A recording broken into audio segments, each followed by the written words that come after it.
Welcome everyone to Talented Universe, our second show for the morning. Woo! Hopefully everybody's doing good. I'd like to first introduce my co-host. Liz, how are you doing today? Well, I was doing great, but it sounds like I might be losing my voice at some point, so we'll just have to play it by ear. Other than that, I'm great. That's good. So since then, I won't ask her to introduce our guest of honor today, but our guest of honor is Jeff Violette. Jeff, I knew I'd do something stupid. Take two. Or take five at the rate it's going today. How are you doing this morning, Jeff? Oh man, I'm living the dream. Out here in sunny California. Can't complain. I'm with you guys. Can't think of a better way to start the day. Oh, that's cool. That's cool. Now we've got a couple of people that are just saying certain things. I'm just going to throw them up quick. You don't even need to answer. Beanie says, "Hey," and Angel says, "I'm ready," and Heather T says, "Jeff." That's I me. can hear that from here. Hey everyone. Hey Jeff. And then Angel says, "Hi everyone." People in the chat room, please be nice to me. Do not post comments and things to other people in the chat room. I can't tell you when I get 100 comments in the chat room and I have to try to figure out what's going on. It really messes me up. So please just put in the chat room your questions to Jeff. I would appreciate it totally. And here's some highs and awe. Everyone. Thanks for coming. And greetings from Italy. Oh, nice. Yeah. So there you go. Jeff, I'm going to ask the question that Liz has been taking from me recently, but we've asked all of our vertical guests, in your own words, how would you describe a vertical drama? A vertical drama. Okay, yeah. I've had some practice with this one because I have to do it every time. It seems like I figured. See if you copy anybody else that has told it. Everyone has been different. Really? Everyone has been different. Oh, interesting. Okay. A vertical drama is a roughly 90-minute soap opera, roughly the length of a movie, that is broken down into episodes that are anywhere from 1 to 2 minutes. And they are filmed, as they say, vertically. So they're made for your phone. So you watch them on your phone just as you'd hold it. Cool. And that was different from anybody else, believe really? me. Yeah, I like to think I'm unique, but yeah. Yeah. I mean, that's what we've been surprised with. We thought, everybody will say the same. No. All is a different take on it, depending on where they're coming from. So that's been interesting. And we just had someone from Italy. Hello from Australia. Oh, wow. So we're going global. We're going all over the place. I love it. I haven't been to Italy. Australia, I'd love to go back though. So, well, thanks for watching from around the world. Yeah. Well, we've had some vertical drama actors from Australia on our show. So that might be why or they're just your fans, period. That's all there is to it. Mix of both. Yeah, probably. Well, you said you'd like to go back. Have you ever filmed a vertical in Australia? You know, I got asked to film one in Australia last month, and just for whatever reason, it didn't film. It fell through. But I did get asked, and I was super excited. That was a place where, I kind of was counting those eggs before they hatched when I got asked to go. So you already bought your plane ticket, and you already got your outfit for Australia. Oh yeah. Oh yeah, I was practicing the accent the whole nine. No. Oh wow. No. Oh, did they ask you to do an accent? No, I just figured this way maybe I could fit in like the locals, you know. Oh, okay. Well, but that's probably true. But I'll let Liz's voice get a little bit more strong. But what got you into doing verticals and other things that you've done? I know that's your question, but I'm taking. Yes. There you go. Yeah, this is a little bit of a long-winded answer. So when I had zero interest in acting. I didn't do theater. I didn't do acting in any way, shape, or form. And I think it was because in high school, I was a carpentry guy. I did a lot of woodworking. So I built the sets for the school plays for them. I had a teacher who used to be in construction, and he asked me, he's like, "Hey, I know you're a framer. You know, I used to build decks and finish basements with my grandpa. So he's like, I can use help if you want." I said, "Yeah, sure." So I saw the theater aspect of, we always had fall or winter musicals, and then a spring comedy. I'm not a singer. In the shower and the car, I'm fantastic. Outside of that, doesn't work.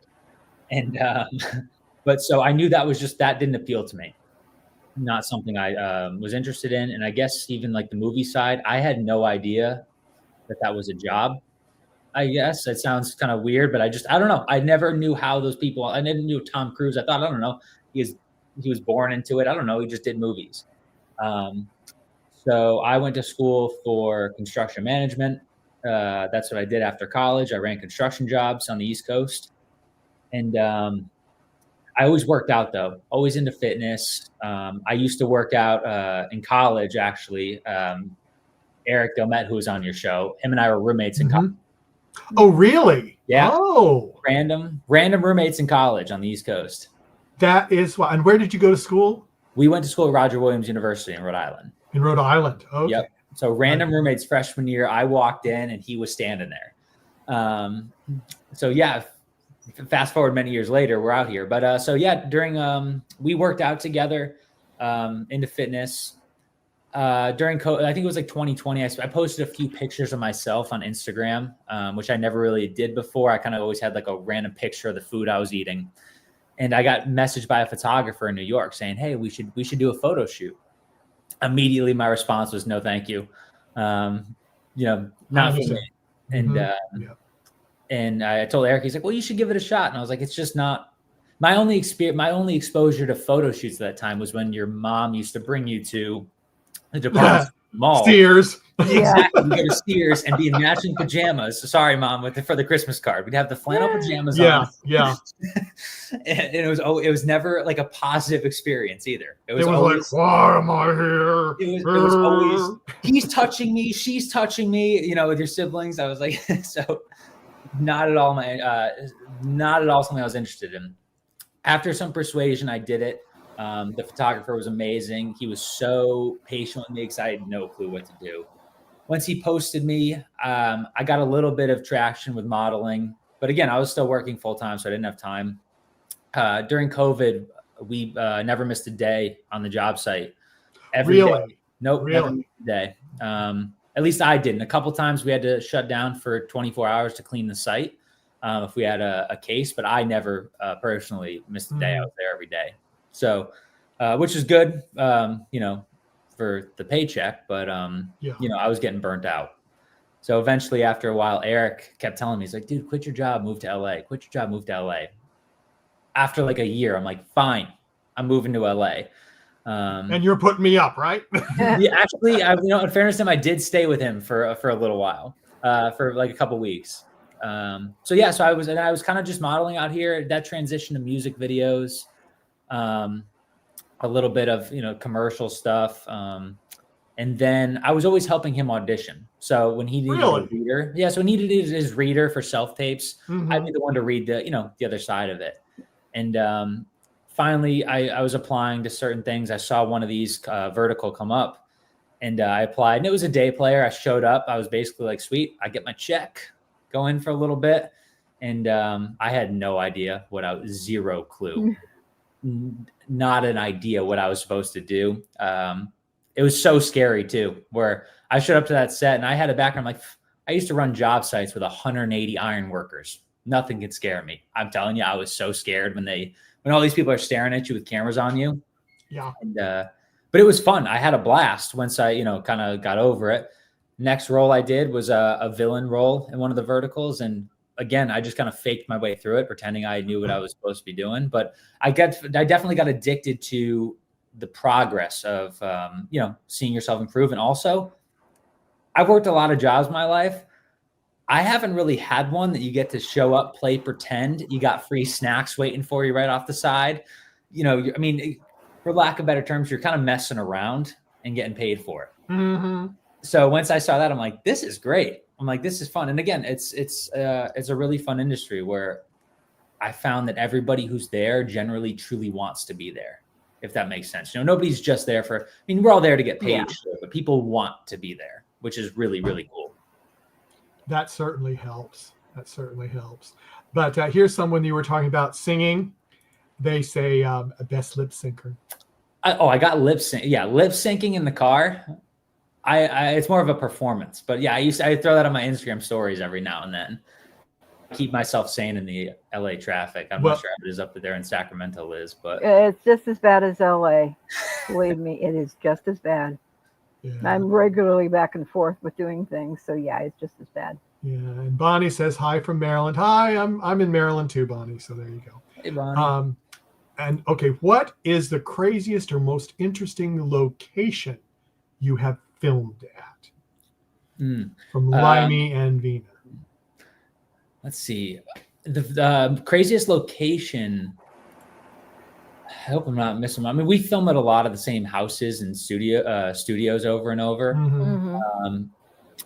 In just redressed a little bit. Yeah, for sure. And so I'd tell you, some of these art departments are insane at changing things to make the inside of this house look like a store. But I don't know how I don't have that creative side, but I think it would either be out here. I just did a vertical that came out a couple months ago called Billionaire Alpha Won't Let Me Go. And we had this whole fight scene that was done in an abandoned swimming pool. And it was in the bottom of an abandoned YMCA in this dusty, abandoned Olympic-sized swimming pool. And it looked really good because it was a dirty, dusty, abandoned swimming pool. That was a good one. I mean, you look around, all the crew has like respirators on, and there I am, just my knuckles are all bloody and like that. It was a blast though. And then I filmed in Lithuania earlier this year.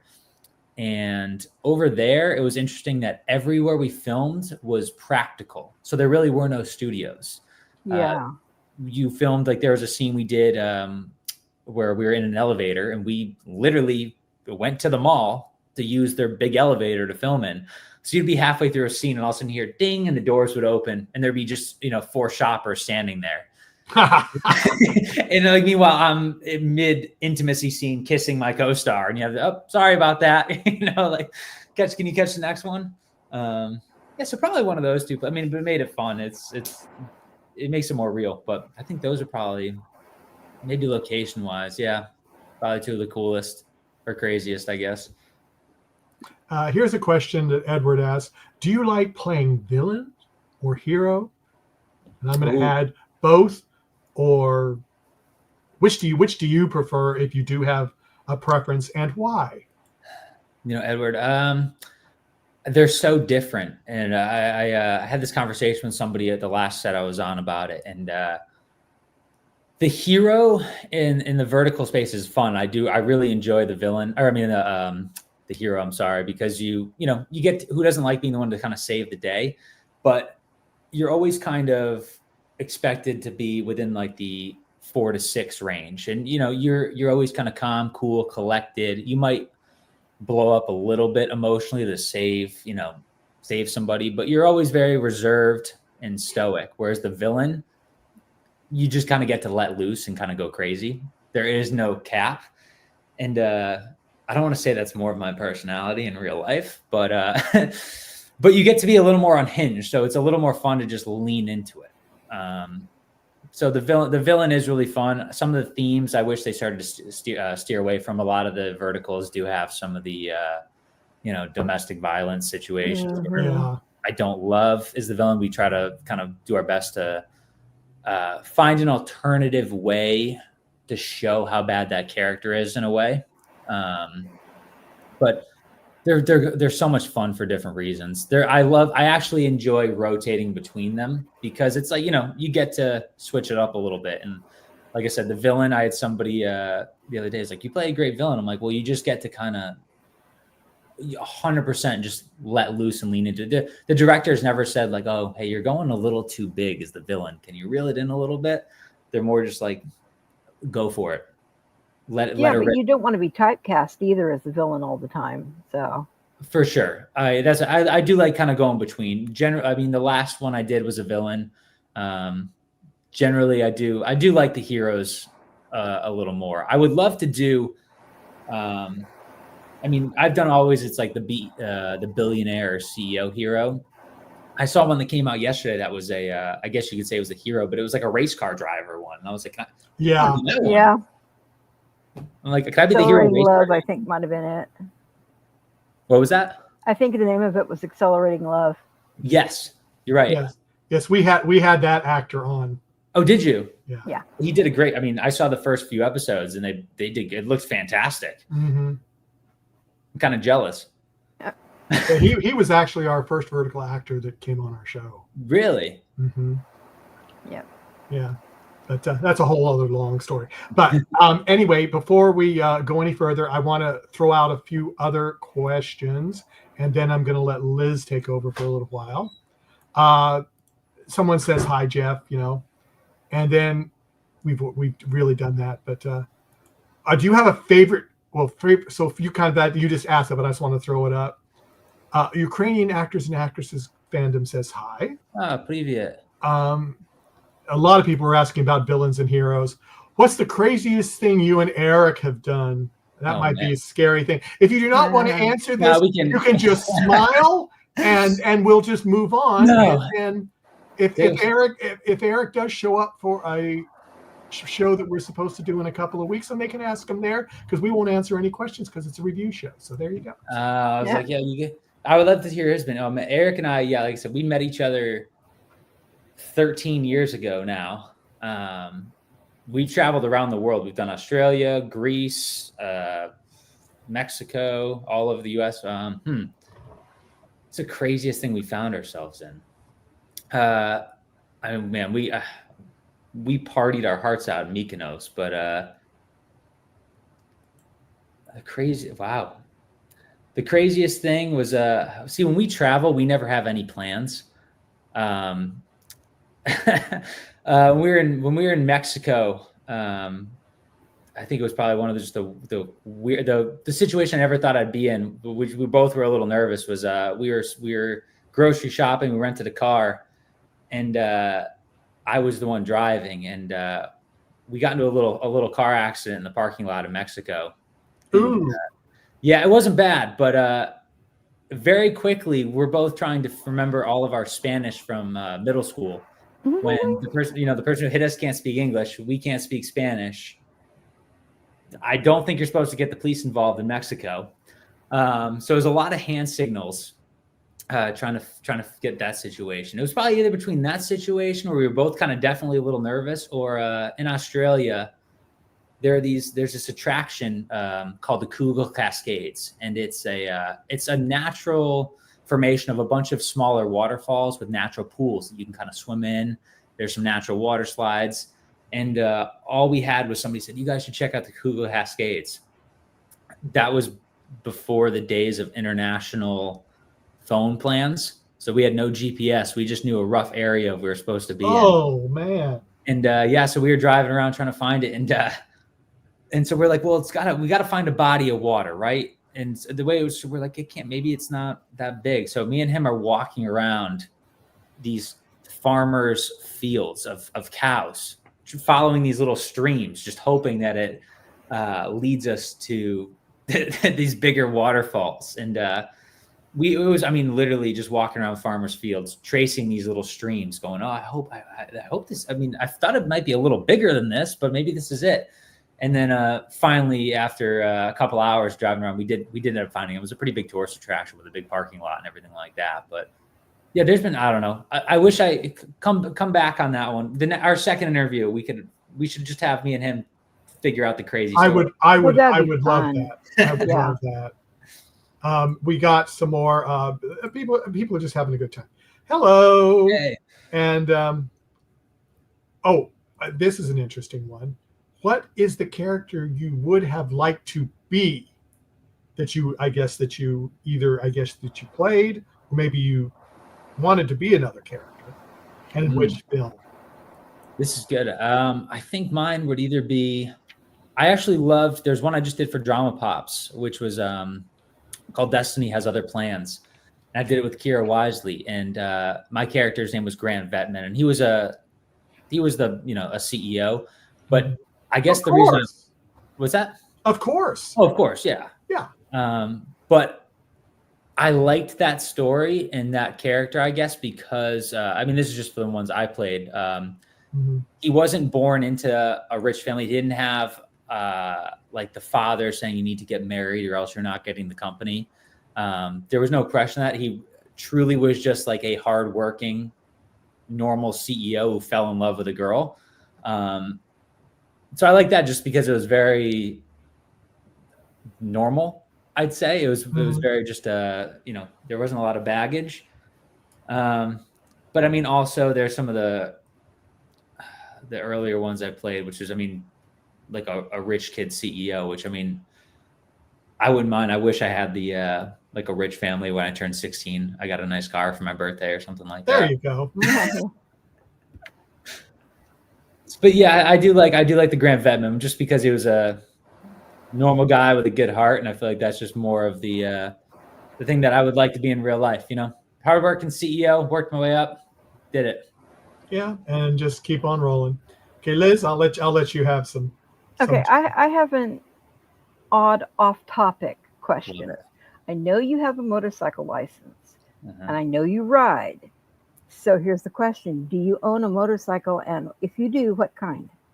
Ooh, so I actually I do not have a motorcycle out here. I would love to get one just for traffic sense. Yeah, tell me about it. I know, but I mean, I'm not my parents would kill me. When I got my motorcycle license, I did it when I was 18, and it was hysterical because my mom was so against it. My mother was not happy, and I signed up for the course without her knowing. Oh yeah. Oh boy. And the funny thing was, my dad, when they met, had a motorcycle. I think that night they actually met. They went on a. I'm pretty sure I'm accurate with this. They were it was kind of a deal where my dad had a friend who was a girl. My dad said, "Hey, you bring 2 of your friends. I'll bring 2 of my friends. They'll meet up." But one of my dad's friends on the way there crashed his motorcycle, but still made it out to the bar that night. I guess he didn't end up meeting his wife that night. It might have been because he was all catered up and bloody. But no, but so yeah, I signed up for my motorcycle license without my mom knowing. And every day I came back, it was like a 3-day course. And my mom wouldn't talk to me. Just as soon as I showed up back, doesn't care. Don't want to hear about it. My dad, though, as soon as she left the room, was like, what'd you guys do today? He was asking, he was very interested, but he's like, I can't let your mother hear that I'm interested. I'm interested in this. No, I have written out here. I had a good friend who had a Harley Sportster.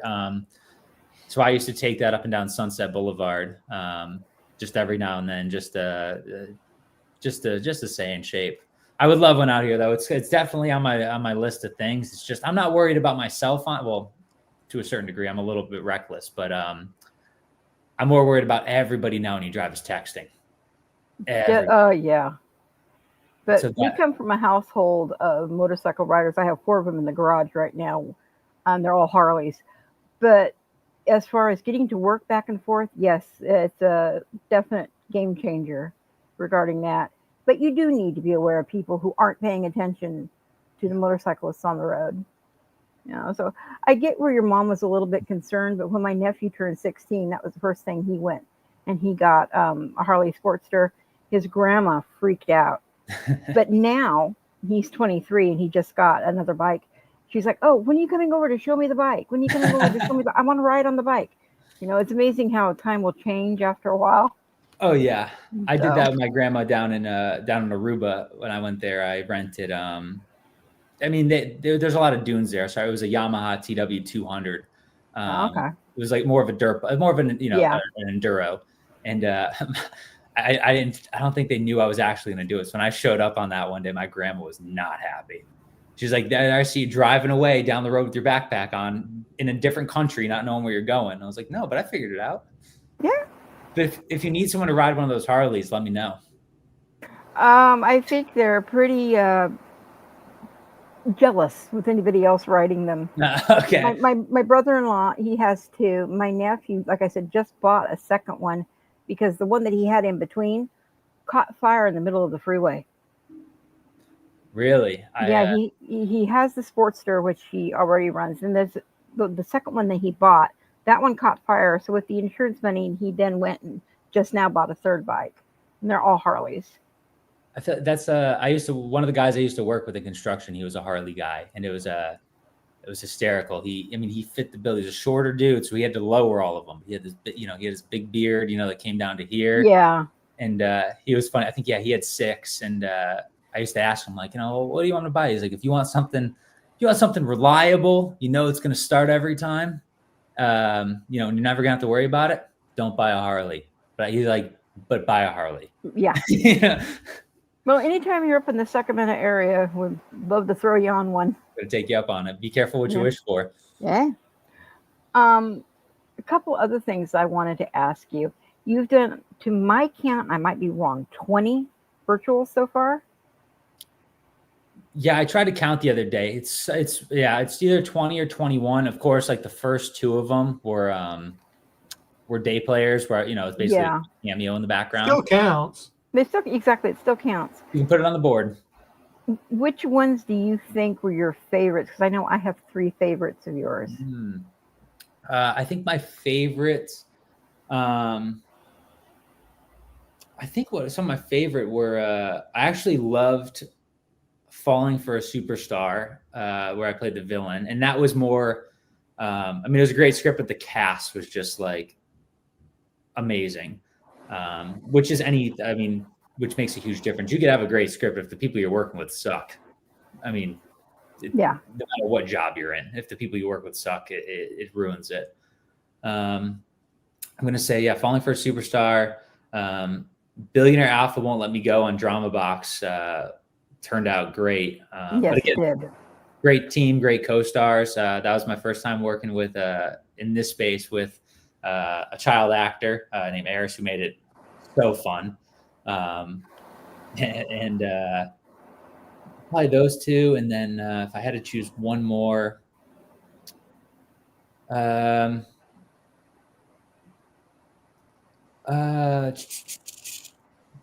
they're all so great for different reasons. I did have a blast filming Destiny Has Other Plans, just because it was, again, filming with Kira in a different country. We had so much fun filming it.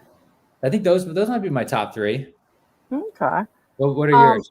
My top 3 actually are her 3 alphas, which I really liked. Yes. Alpha Daddy, because I have a thing for werewolves, sorry. And then Falling for My Divorce Lawyer, I thought was brilliant. That Falling for a Divorce Lawyer, that team was amazing. That was actually the director, Audrey. That was her first vertical she directed. And I know now she's done a few others with Seth Dean and a couple other people like that, but she was awesome. And that whole team, the stylist was amazing. The makeup, again, great. If you have a great team around you, it's going to be awesome. Exactly. I completely forgot about her 3 alphas. That set was absolutely, Mark Ponarelli is hysterical. Off cam, just the goofiest in the best way. We had so much fun. And then Mark Vega and us 3, but we had a ball during that one.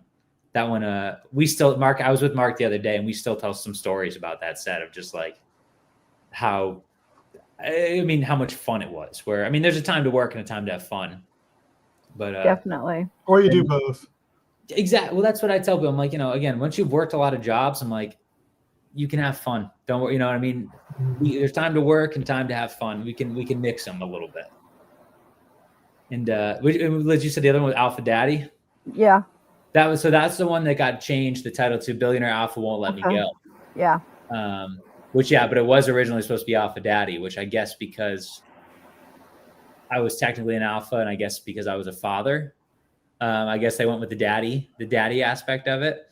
Great marketing title, but that was a great. Anna DeRusso is so talented.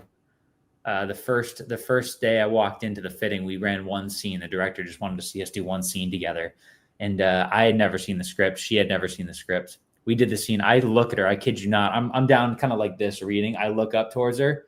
Tears are just running down her face in this cold read. And at that moment, I'm like, oh my God. I'm really going to have to step this game up here. Like, how am I going to compete with this? But no, she's amazing. And then even Eris, the kid who played my son, That was his first time acting, theatrical acting, and he crushed it. And he kept us laughing. Let me tell you, if you need somebody to be brutally honest with you, get someone in that 7 to 10-year-old range. Oh yeah. Mm-hmm. That is so true. Let me. Oh, you got another one? Just one more, then I'll let you Okay. have it. If you could go back and tell your younger self anything, what would you tell your younger self? If I could tell my younger self one thing, it'd be, I think it would be, don't be too concerned about what you think other people are going to think. I'm definitely an overthinker, for sure. Often before I do something, I think what other people might think. And I really learned that generally it's what I'm thinking other people are going to think is not at all the case.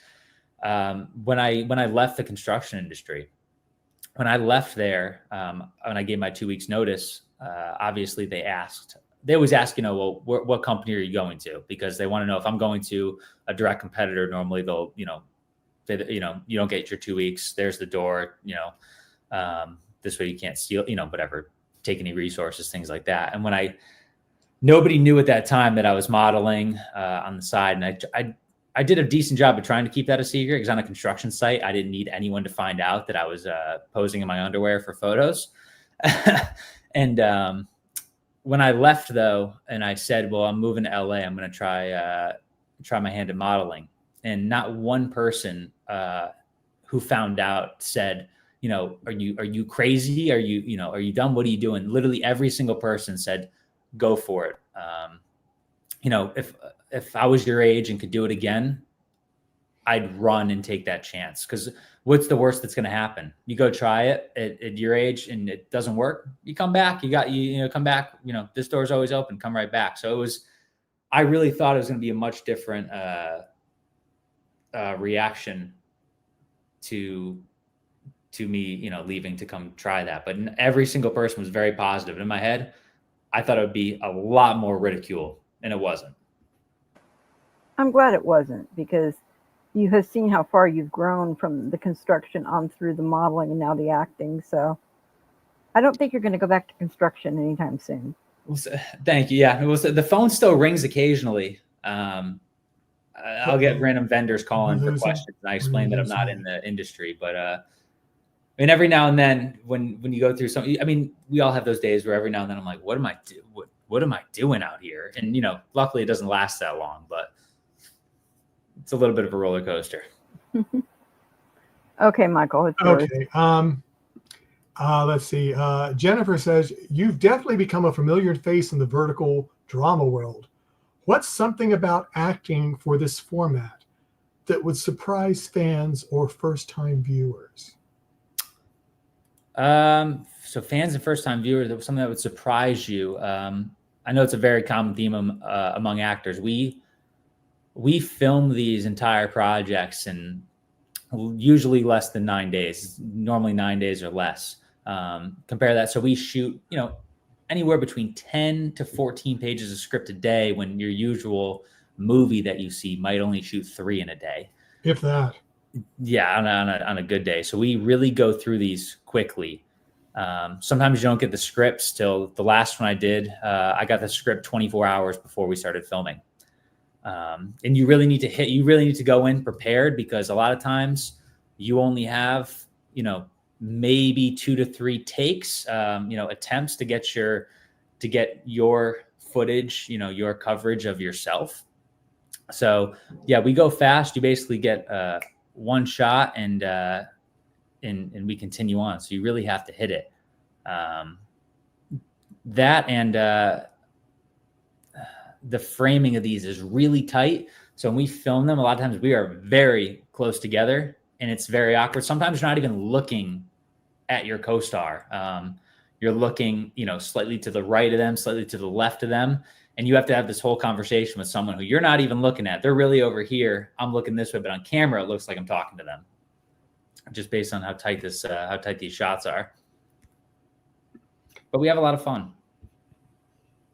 I think this connection is very slow today, so I don't know if you can hear me or not. Yeah, I got you. Okay, good. Jasmine says, hello, Jeff. Did you love doing a werewolf vertical? And will you do more? Or are you going to tell her what you're going to be next? No, the werewolf vertical. So I've done, really the one werewolf one I did was the Billionaire Alpha Won't Let Me Go. And the werewolf verticals, Liz, I hate to say this because I know you're the werewolf fan, as I think there's a very fine line with the werewolf verticals. Actually, I've done 2 werewolf verticals, Her 3 Alphas and Billionaire Alpha Won't Let Me Go. Mm-hmm. I did do a third, but there's some issues with it will probably never come out, which is fine. That was very, very early on in my career, so it's okay.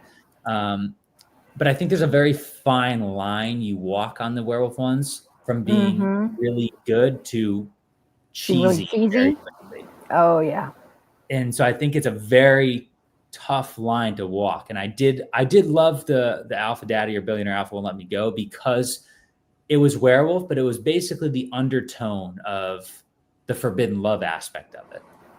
Mm-hmm. You know, so I thought it was in there perfect. And then obviously I did have the one scene, which, not to toot my own horn here because it really had nothing to do with it. It was more the editing team. The transition from me being a wolf to human.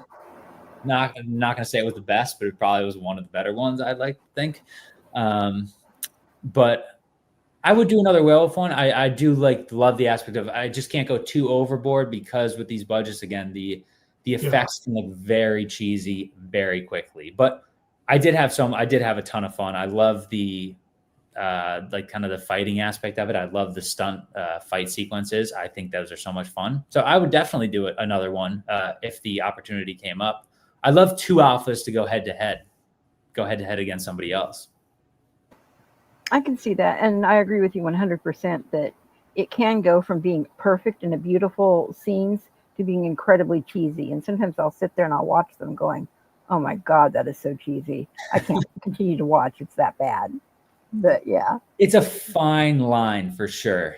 And you get too many special effects and it's like, okay, that one looked a little odd. Okay, let us go with, here's something since we're on werewolves. If you were the Alpha King in real life, where would your kingdom be located and why? Oh man, see, my kingdom is not gonna, my kingdom of werewolves are going to be somewhere in the Caribbean, sitting on a beach somewhere, probably. Oh, there you go. Maybe with the tiki bar just behind us. Well, that sounds nice. I don't know if I can picture that with them all wolfed out with the Hawaiian shirts. It's just, I mean, I'm definitely a beach guy, so I don't think I'm not the rainy wolves in the Pacific Northwest looking to be in the woods. No, we're gonna be the mojito pack. Oh, there you go. I like that. And here's something totally off that subject. How many book covers are you on? Oh, book covers. You know what? Let me tell you. I believe it's 20. It's right around 25, 27, something like that. I did have a list somewhere in my phone here.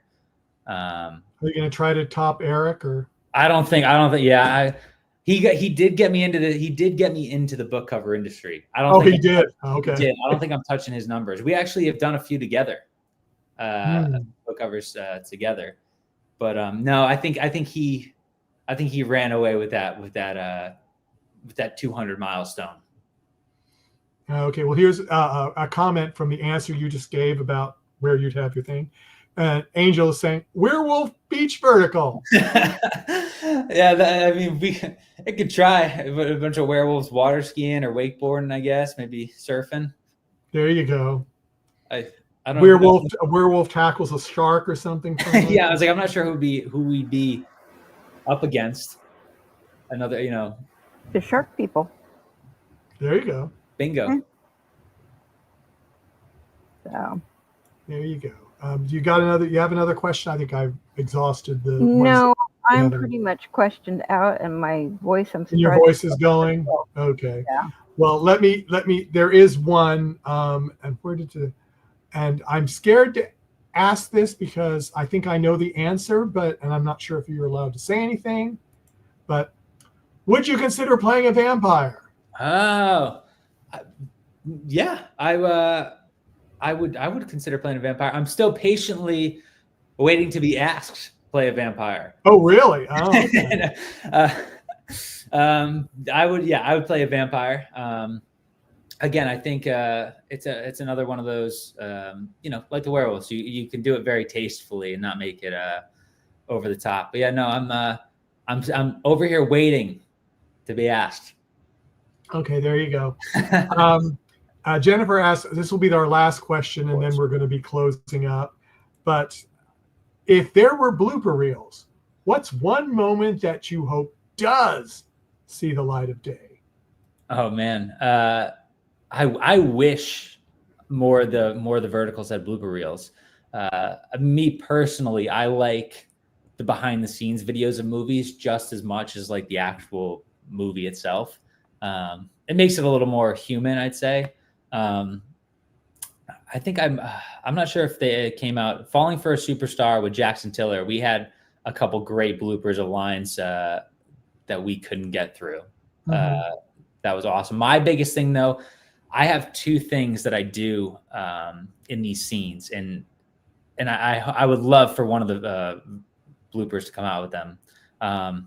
One is if I'm supposed to leave the frame of the scene and I don't know where to go. For some reason, I do this thing where a lot of times I'll be like holding my co-star like a princess almost. And if I don't know where to go, I do this thing where I'll go, which way do I go? But I won't move my mouth, and like assuming that maybe they can still use the shot, which obviously they can't. And it always gets a good laugh. That, and if halfway through the scene I realize I messed up or I screwed up, I want to start over. Sometimes I'll just go and I'll just, without saying anything, I just put people back to where they should be at the beginning of the scene without actually saying anything. Like I'm just like, oh, nope, go back. One